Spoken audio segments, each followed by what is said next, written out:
During the Dark Age of technology, approximately 10,000 years prior to the events of the Great Crusade, the man who would one day become known as the Emperor of Mankind would journey to the world of Molech, a planet that was located only a few short light years from Terra.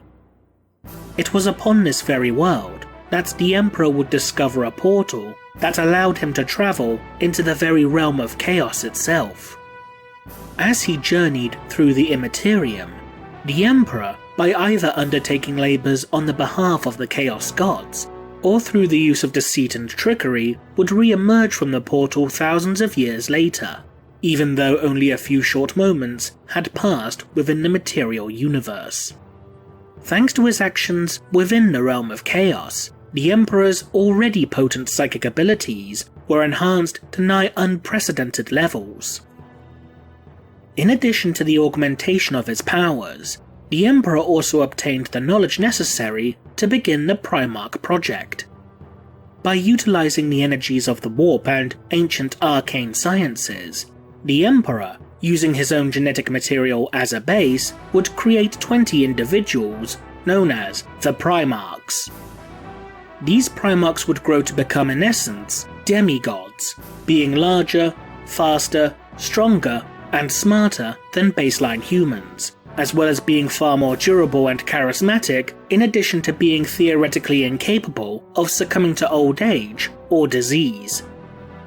The Primarchs were designed to act as the Emperor's generals for when the Master of Mankind would begin the undertaking of his Great Crusade, a mission to reunite all of the worlds that had been colonized by humanity and separated from one another during the Age of Strife under the banner of his Imperium of Man. Before the Primarchs could grow to maturation, however, the Chaos Gods would create a warp tear within the heart of the Emperor's gene labs, scattering the nascent Primarchs throughout the galaxy.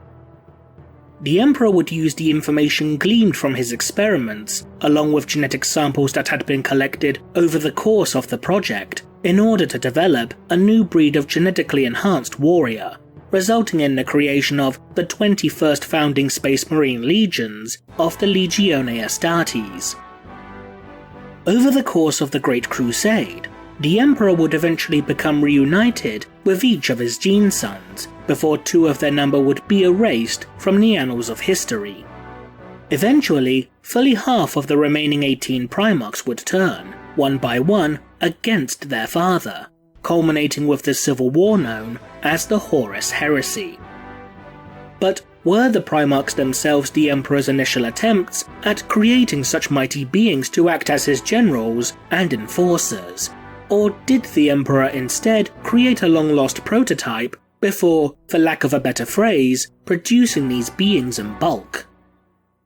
It would be reasonable to assume that the creation of the 20 Primarchs would not only require a considerable amount of time, but also more importantly, a significant number of resources as well, be it of materiel, equipment, or even the manpower of labourers and geneticists to assist the Emperor during the undertaking of the project.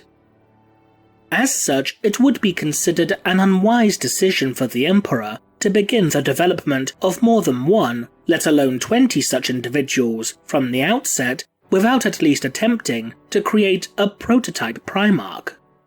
In essence, this proto-Primarch, as it were, would be an individual whose very creation would act as a proof of concept, so that the Emperor could confirm with 100% certainty that such a feat of genetic and warp engineering was indeed physically possible for him to accomplish, without needlessly wasting time, effort, and resources in doing so.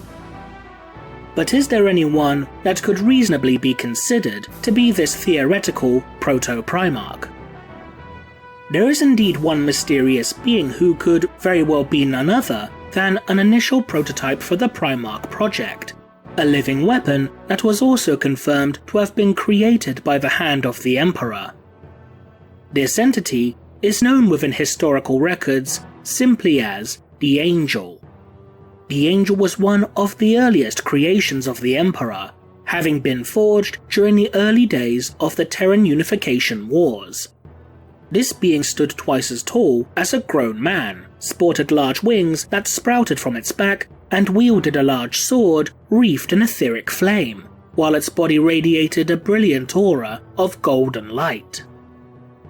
The angel was created to act as a tool to combat chaotic corruption, and the angel would perform its task diligently, as it battled against Farah Geotla, a demon prince that ran amok upon Terra for centuries. With the help of the angel, the Emperor would eventually banish and imprison the demon prince within the very bedrock of the world that would one day become known as Caris-Cephalon.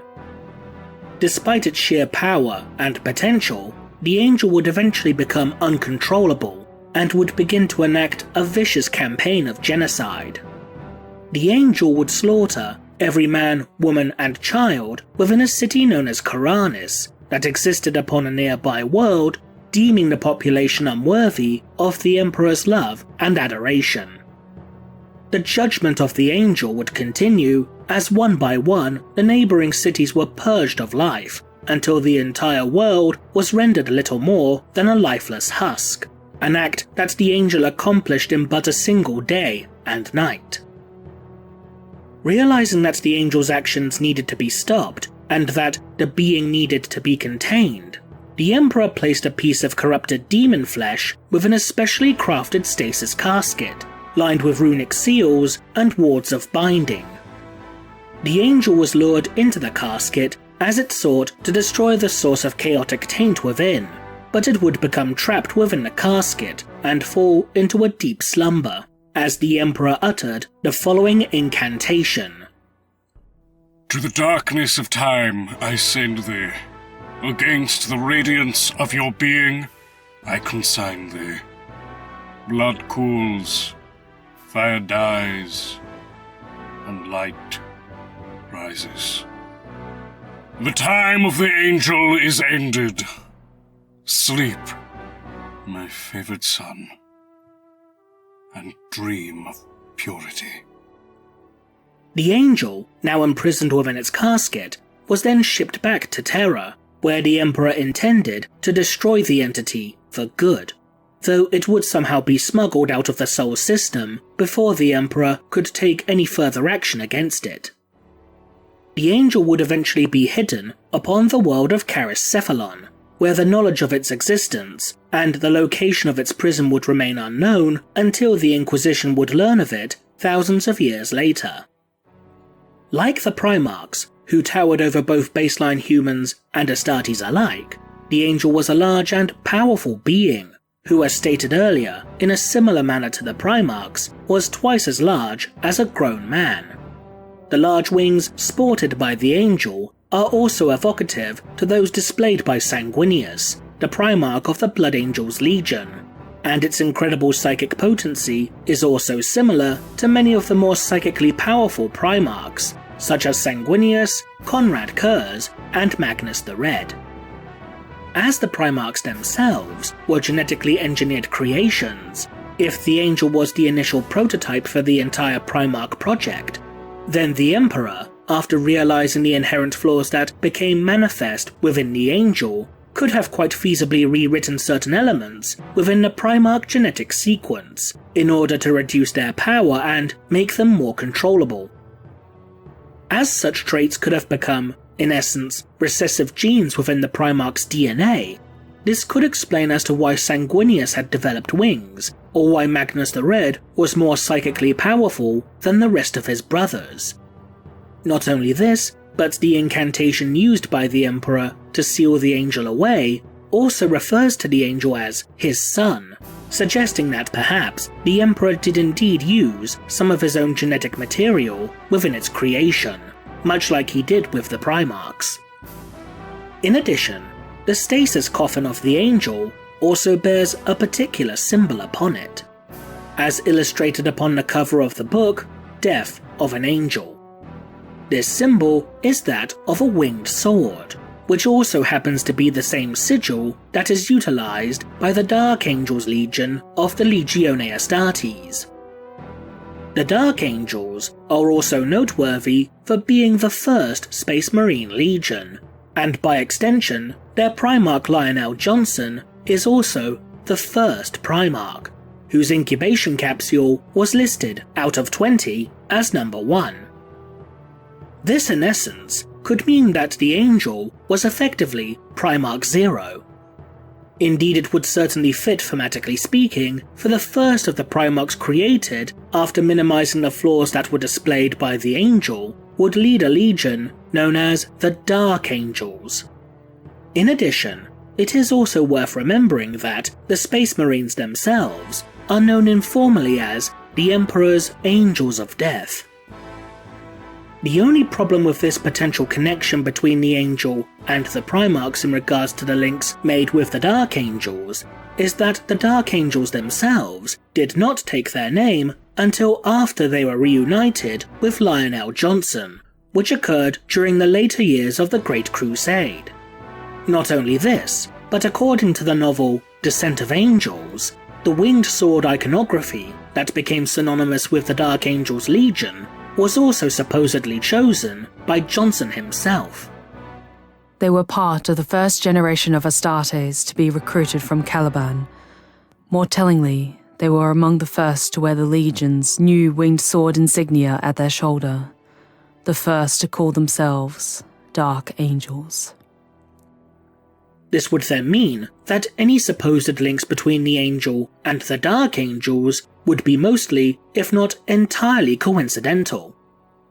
But since the Angel bore not only large wings but also a flaming sword and radiated an aura of golden light, then perhaps instead of being a proto-Primarch, what if the Angel was in fact the first of the mysterious entities that would become known one day by the Imperium as Living Saints?